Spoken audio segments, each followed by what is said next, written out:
కి స్వాగతం. తాడిపత్రిలో యుద్ధ వాతావరణం. పరస్పరం రాళ్లు రువ్వుకున్న వైసీపీ టీడీపీ వర్గీయులు. రాళ్ల దాడిలో గాయపడిన సీఐ మురళీకృష్ణ. ఇరు వర్గాలను చెదరగొట్టేందుకు పొగబాంబు ప్రయోగం చేసిన పోలీసులు. మరోవైపు తాడిపత్రి పట్టణంలో జేసీ ప్రభాకర్ రెడ్డి ఇంటిపై వైకాపా కార్యకర్తల రాళ్ల దాడులు. ఎమ్మెల్యే పెద్దారెడ్డి ఇంటిపై దాడికి సమాయత్తమైన తెలుగుదేశం పార్టీ కార్యకర్తలు. పొగబాంబులతో తాడిపత్రిలో టీడీపీ కార్యకర్తలను చెదరగొడుతున్న పోలీసులు. తాడిపత్రిలో తీవ్ర ఉద్రిక్తత.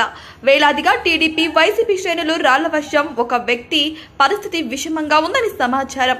పూర్తి స్థాయిలో విచారణ చేస్తున్న పోలీసులు. అదుపులోకి తీసుకునేందుకు పోలీసుల విశ్వ ప్రయత్నం.